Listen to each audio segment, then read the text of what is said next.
আলাইহি ওয়াসাল্লাম মান বানা লিল্লাহি মাসজিদান বানাল্লাহু লাহু বাইতান ফিল জান্নাহ কামা ক্বালা আলাইহি সাল্লাতু ওয়াসসালাম।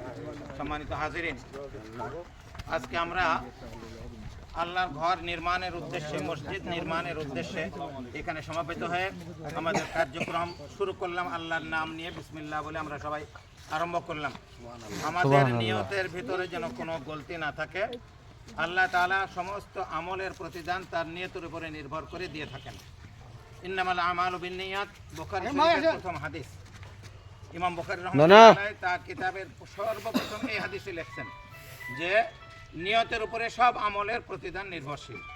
তো আমরা যে মসজিদ, আমরা যারা সহযোগিতা করব, জমি দিলেন, যারা টাকা পয়সা দিচ্ছেন, যারা শ্রম দিচ্ছেন, বুদ্ধি দিচ্ছেন, এই সব কিছু আমাদের নিয়ত যেন হয় যে আল্লাহ তাআলার রাজি খুশির উদ্দেশ্যে। তাহলে আমাদের এই আমল আল্লাহ তাআলার দরবারে কবুল হবে। আর যদি আমাদের নিয়তে গড়বড় থাকে তাহলে যত বড় আমল করেন না কেন সেটা আল্লাহ তাআলার দরবারে কবুল হয় না। এই জন্য আমি সবার কাছে এই অনুরোধ করছি যে আমাদের নিয়তের ভিতরে কোনো শয়তান যেন ওয়াসওয়াসা দিতে না পারে। আল্লাহ রাসূল হাদিসের মধ্যে বলেছেন মাম বানা লিল্লাহি মাসজিদান, মাম বানা মাসজিদান এই কথা বলেননি যে মসজিদ বানাবে, বরং বলছেন মাম বানা লিল্লাহি মাসজিদান, যে আল্লাহর রাজি খুশির জন্য মসজিদ বানাবে। তা আমাদের নিয়ত যেন, আমাদের এই কাজ যেন আল্লাহর রাজি খুশির জন্য হয়। যারা জমি দিয়েছেন, অত্যন্ত দামি সম্পদ দিয়েছেন, এই রাস্তার ধারে এত দামি সম্পদ, তো আল্লাহ তাআলার সন্তুষ্টির জন্য আল্লাহ তাআলা কোরআনে কারীমের মধ্যে বলেছেন লান তানালুল বিররা হাত্তা তুনফিকু মিম্মা তুহিব্বুন। তোমার মহব্বতের বস্তু যদি যতক্ষণ আল্লাহর জন্য তুমি এরকম কোরবানি করতে না পারবে, ব্যয় করতে না পারবে, ততক্ষণ তুমি এরকমভাবে আল্লাহর এরকম সান্নিধ্য হাসিল করতে পারবে না, আল্লাহর নৈকট্য হাসিল করতে পারবে না। তো এটা অত্যন্ত দামি সম্পদ, এইটা নিঃসন্দেহে সবাই বুঝবে। আর এই দামি সম্পদ যখন আল্লাহর রাস্তায় দেওয়া হচ্ছে, অনেক বড় নেকির কাজ, আর সেইখানে শয়তান ওয়াসওয়াসা দিয়ে যেন এই নেকিটাকে ধ্বংস করা যায় সেই চেষ্টা করবে। যে আমি দিলাম, আমাকে সবাই বলবে যে এটা মসজিদের জমিদানকারী, এইরকম বলে মনের ভিতরে একটা অন্য ভাব যদি তৈরি করে দেয়, তাহলে আল্লাহ না করুক, এত বড় ত্যাগের জিনিসটাও যদি সব আমল নামায় লেখা না হয় তাহলে আমাদের জন্য সেটা হবে দুর্ভাগ্য।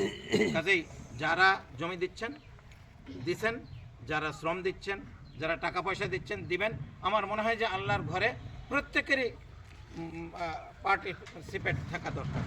আমরা শুধু দেখব মানে দর্শক, আর যারা টাকা পয়সা বড় যারা টাকা পয়সাওয়ালা আছেন, মাসদুল ভাই আছেন, মুরাদ হাদি সাহেব আছে, বা এরকম আরও টাকা পয়সা যারা আছে তারাই খালি দিবে, এটা না, বরং আল্লাহর ঘর আমারও যেন অংশগ্রহণ থাকে, যেন আমিও এই ঘরের সওয়াব কবরে শুয়ে থেকে হাজার হাজার বছর এই মসজিদ থাকবে, আর আমরা মারা যাওয়ার পরেও আমাদের আমলনামায় সওয়াব লেখা হতে থাকবে। অ্যামাউন্ট কম বেশি হতে পারে, এটা অ্যামাউন্ট কম বেশি হতে পারে, সবাই শরীক হতে পারে, শরীক হতে পারে। আমার সামর্থ্য মতন আমি শরীক হব, ইনশাআল্লাহ সবাই আমরা শরীক হব, যেন আমাদের সবার আমলনামায় এই আমরা নেকি পেতে থাকি। এই নিয়ত নিয়ে আমরা সবাই মসজিদের কাজ করব। আল্লাহ তাআলার কাছে দোয়া করি, আল্লাহ তাআলা যেন আমাদের এই নেক নিয়তকে কবুল করেন। আমিন। আমি আমার শ্রদ্ধেয় বড় ভাইকে দোয়া মোনাজাত পরিচালনার জন্য বিনীত অনুরোধ। আমরা দোয়া করি আল্লাহ তাআলা যেন আমাদের নিয়তের মাফ করে দেন, এবং এই যারা এই ত্যাগ স্বীকার করে হাজী সাহেবরা যারা জমি দিচ্ছেন, তারপরে যারা এখানে সহযোগিতা দিচ্ছেন, মসজিদ নিয়ে আমরা কোনো বিতর্ক সৃষ্টি না করি, মসজিদ নিয়ে কোনো গন্ডগোল দলাদলি সামাজিক এই মসজিদ না ওই মসজিদ আমার পর না, ওইটাও আল্লাহর ঘর, ওইটার প্রতি আমার শ্রদ্ধাবোধ থাকতে হবে, সহযোগিতা থাকতে হবে। আমরা যেখানে নতুন মসজিদ হচ্ছে সেটার ভিতরে যেন এই চিন্তা চেতনা না ঢুকে যে ওই মসজিদ বাদ, ওইটাকে এখন আর হিংসা করি বা ওইটাকে আমি ধ্বংস করার চেষ্টা করি, ওইখানে কিভাবে গন্ডগোল বাঁধে সেই চেষ্টা করি, এই ধরনের মানসিকতা যেন না আসে। সেটা হবে আমাদের জন্য অত্যন্ত খারাপ, এবং আমাদের আমল ধ্বংস করার জন্য সেটাই যথেষ্ট হয়ে যাবে। কাজে এইরকম মনোবৃত্তি যেন না আসে। আমরা আমার মনে হয় যে আমাদের নিয়তের ভিতরে ইখলাস আছে, খলুসিয়ত আছে। আমাদের এই নিয়তের ভিতরে আশা করি যে আমাদের পরলৌকিক আমাদের কল্যাণ লাভের আশা নিয়েই আমরা এই কাজগুলি করছি।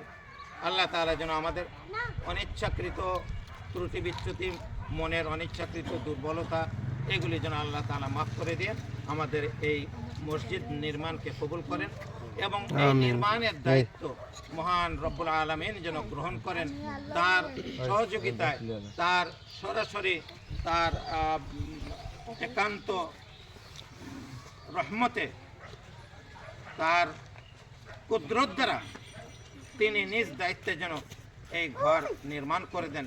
আমরা আমাদের সাধ্যমতো চেষ্টা করব, আল্লাহ তাআলা যেন আমাদের চেষ্টাকে কবুল করেন। আমিন। আমি এ পর্যায়ে দোয়া পরিচালনার জন্য বড় ভাইকে অনুরোধ করছি। اللهم صل على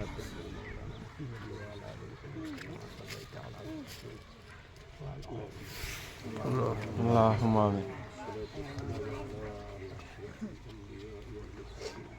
وعلى آله وصحبه أجمعين. ربنا اغفر لنا ذنوبنا وكفر عنا سيئاتنا وتوفنا مع الأبرار. اللهم آمين. ربنا أتمم لنا نورنا واغفر لنا إنك على كل شيء قدير. رب ارحمهما كما ربياني صغيرا.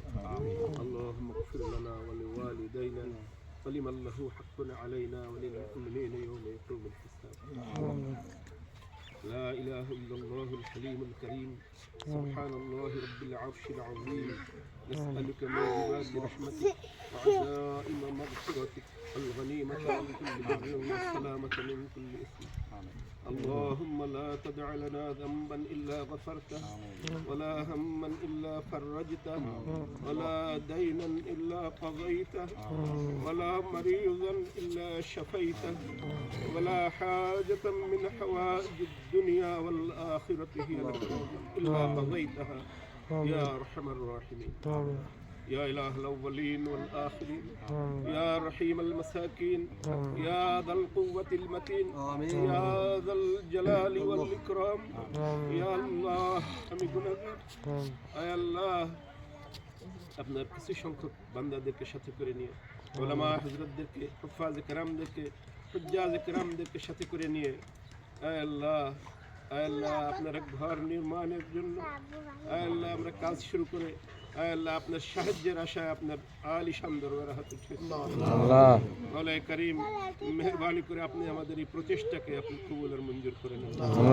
আয় আল্লাহ আমাদের প্রত্যেকের নিয়াতের ইসলাহ করে দেন মওলা।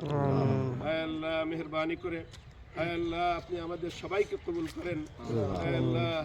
আয় আল্লাহ আপনার প্রিয়, আমাদের প্রিয় নবী সাল্লাল্লাহু আলাইহি ওয়াসাল্লাম যে ফজিলতের কথা, মসজিদ বানানোর যে ফজিলতের কথা বলেছেন, মান বানা লিল্লাহি মসজিদান বানাল্লাহু লাহু বাইতান ফিল জান্নাহ, যে আল্লাহর সন্তুষ্টির জন্য মসজিদ